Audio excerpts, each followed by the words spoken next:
Sa puntong ito ay makakasama naman natin sila Pilo at Angas.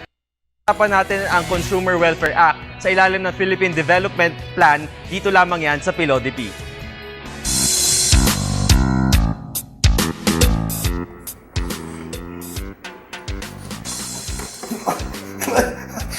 Ano ba? Uy, sigurado ko ba na papalitan nila itong sirang DVD player na nabili ko? Oo nga, kasi nga, karapatan mo yan bilang customer.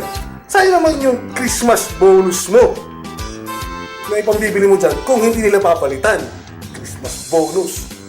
Karapatan? Oo nga, ang kulit mo naman eh. Tayo mga customer, tayo mga mamimili, protektahan tayo ng karapatan laban sa mga abusadong establishmento. Ano naman yung mga karapatan na yun? Una, karapatan magkaroon ng access sa pangunahing pangangailangan para mabuhay. Gaya na nga sapat na pagkain, damit, tahanan, healthcare, edukasyon, at malinis na kapaligiran. Tama ba yun? Pagbili daw ng produkto, dapat quality over quantity. Correct. Kaya alamin mo muna yung kalidad ng isang produkto bago mo bilhin. Gaya ng DVD na yan. Diba? Yung DVD na yan, dapat inaalam mo muna kung ano yung matibay ba yan o bago. Bago mo yung binili. Oo nga eh. Di lang yan, no? Pangalawa mong karapatan mo sa ligtas na produkto at maayos na serbisyo. Dapat lang, no?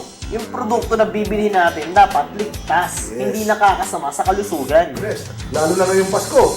Mabenta naman ngayon yung mga laruan para sa mga bata. Dapat yung mga laruan na yan ay walang chemical content para hindi nakakasama sa kalusugan. Kaya importante na laging basahin ang label ng isang produkto bago gamitin, di ba? Yes. Gaya ng... Gaya nito. Ito. Tama naman. Tayo mga customer, may mga karapatan tayo sa tamang impormasyon para mapili natin yung tama at di kalidad na produkto. O yan, tamo. Itong soft drinks na to, mataas ang sugar content. Kaya dapat mag-ingat ka kasi baka diabetic ka. Pero bago yan, naalala ko, kahapon, bibili sana ako ng Lanzones. Oh, sarap yan. Sarap yun. Sarap yun. Oh. Tinanong ko pa lang yung tindero kung magkano. Abay, sinupot ka agad. Hindi ko na binili. Paano? Puro na mag-iba. Hindi siguro alam ng tindero na tayo mga customer may karapatan tayong makapamili. Kaya hindi na tayo maloloko. Ha! Isa pa, dapat din mag-ingat tayo. Promo na yan. Ano mo, minsan kasi, yung promo na yan, applicable lang yan sa mga sa ibang bagay, gaya ng free item. Kung nakabili ka na ng bagay na nagkakahalaga ng 10,000 to 20,000 to ano ba? Oh, galing mo ah! Saan lang yan? Siyempre, lagi ako nauutot dyan. Teka. Bago tayo umalis, no? Pinakalimutan naman tayo ng karapatan. Oo.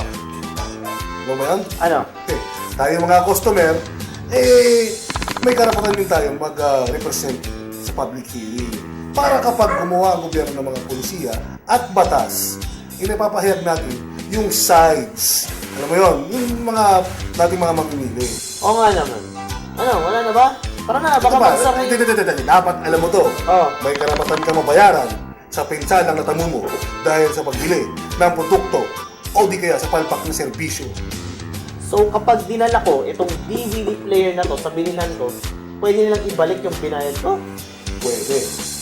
Diba? Di kaya, papalitan nila yan. O kaya, i-repair na lang nila. Importante na alam mo ang karapatan mo para hindi ka naluloko. Dapat talaga, no? Dapat palitan nila to. Hindi ako papayag na Christmas bonus ko sa wala lang, di ba? Ayos talaga. Siyempre, nasa Philippine Development Plan yan. Yan. Ang plano para ipadama sa ating mga mamimili na protektado tayo laban sa mga mapagsamantalang establishmento. Ang galing mo. Yan ang PDP. Karapatan mo, karapatan ko, karapatan ng mamimili, garantisado. O, paano? Tara na. Wow, may kotse ka!